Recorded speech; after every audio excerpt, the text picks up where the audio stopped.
지난 토요일 밤 전남 신안 앞바다에서 어선이 뒤집히는 사고로 실종된 선원들에 대한 수색 작업이 지금도 진행이 되고 있습니다.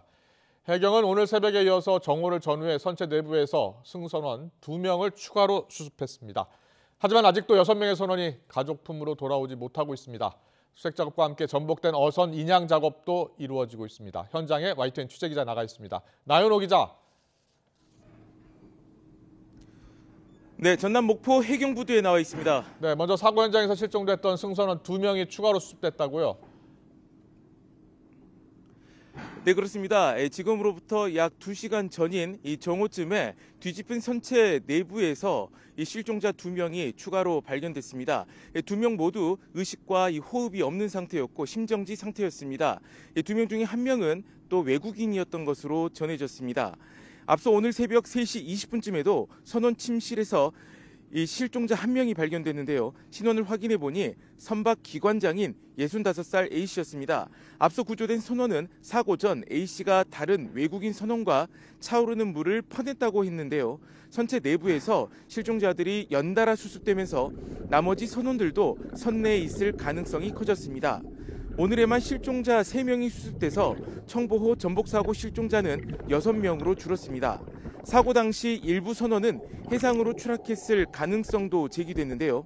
이에 따라 해경과 해군은 함정 28척과 민간어선 30여 척, 항공기를 동원해서 주변 수십 킬로미터를 수색하고 있습니다.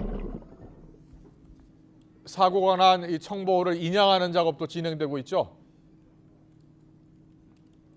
네, 그렇습니다. 해경은 오늘 오전 9시부터 이 사고 현장에서 인양 작업을 벌였습니다. 하지만 얼마 지나지 않아 이 작업이 중단됐는데요.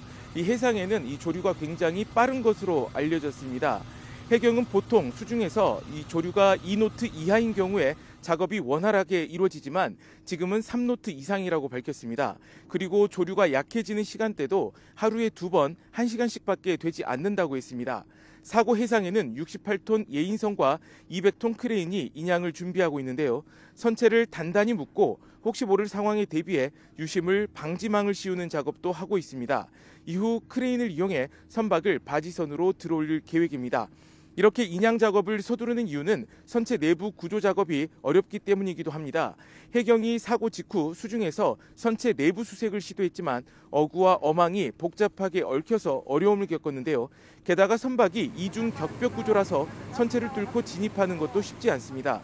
그래서 해경은 선박을 아예 수면 위로 빼내서 내부를 수색하는 것을 검토하고 있습니다.